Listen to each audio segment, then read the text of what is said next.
Hey everybody.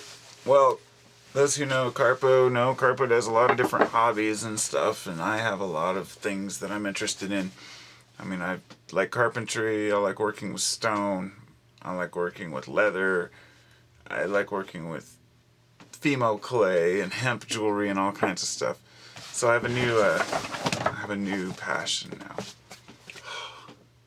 And this is a book I just got from someone. Here we go. Metal Technique for Craftsmen. It's gonna be awesome.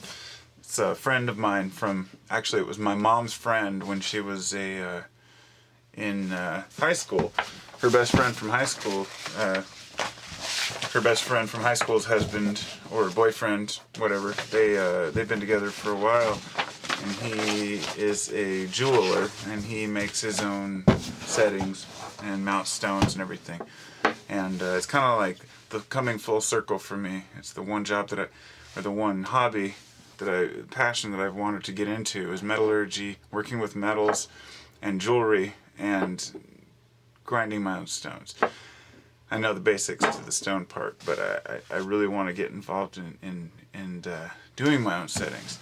So I think this book is going to be awesome. I'll put the cover back on it. But it's basically, any type of metalwork that you can imagine. I'll show you a few of the pages from it. This is old school, And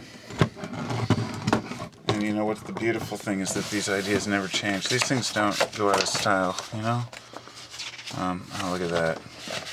That's a bracelet, 18 karat gold. Of course, they're,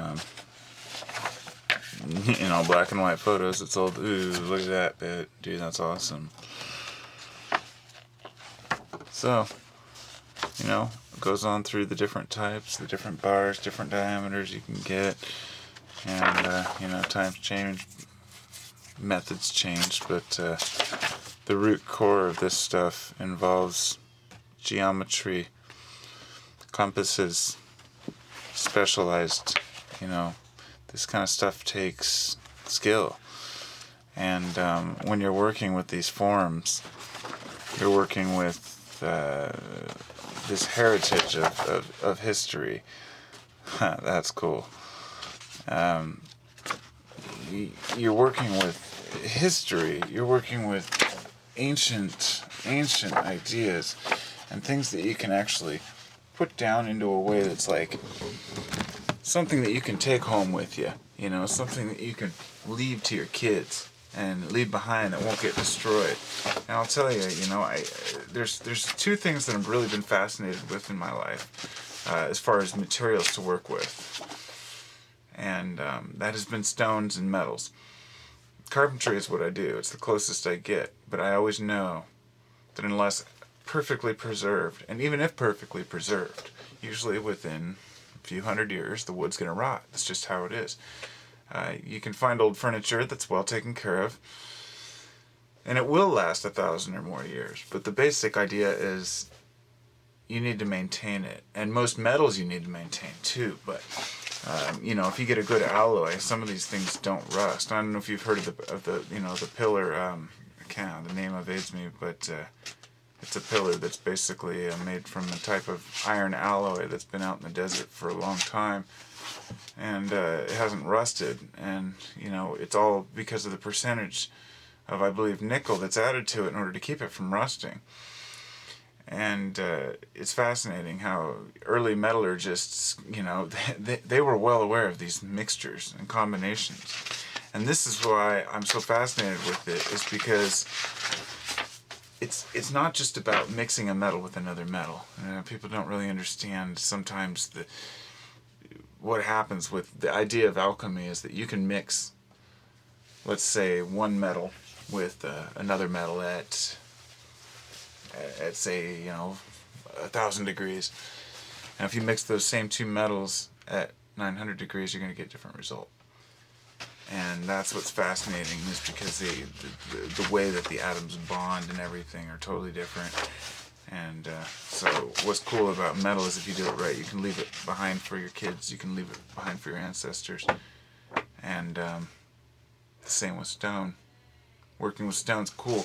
I've always wanted to do stone bracelets, and so the beauty of it is if you do metal and you do, metal work, you can mount your stones in big ass fucking solid bracelets, melt your own stuff down. I just need a crucible and some stuff. See, I have a lot of these tools I could do, grinding pads, stuff like that, high-speed drills. You know, I have a lot of this stuff I could already use.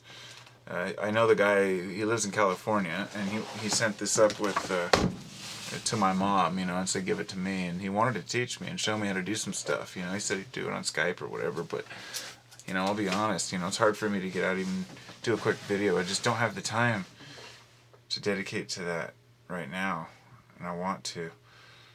But I'm pretty stoked. I don't know. I guess that's what my videos. I got this little metal craftsman book, and I want to do it. I wonder if any of you guys out there have ever worked with metals. But the crazy, I mean, dude, this doesn't even look like much to people, but look at this. See this right here? That's fucking amazing, dude. I mean, those are all amazing.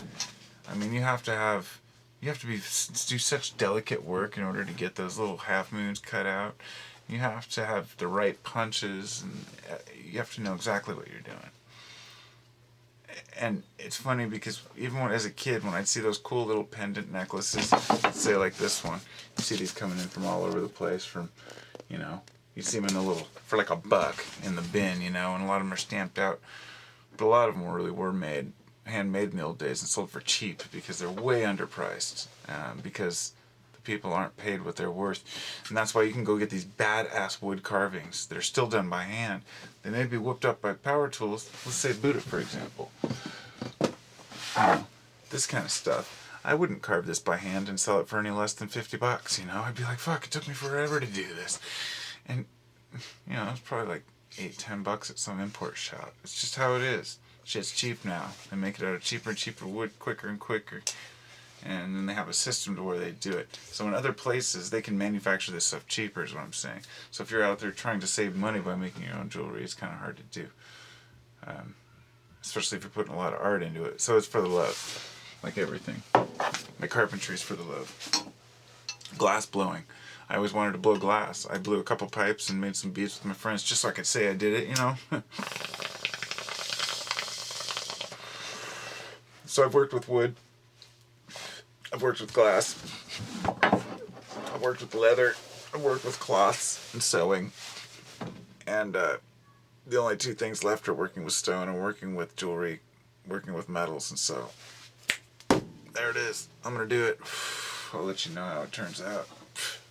Peace. Probably be wearing all these crazy rings and shit. But damn. Make some badass brass knuckles.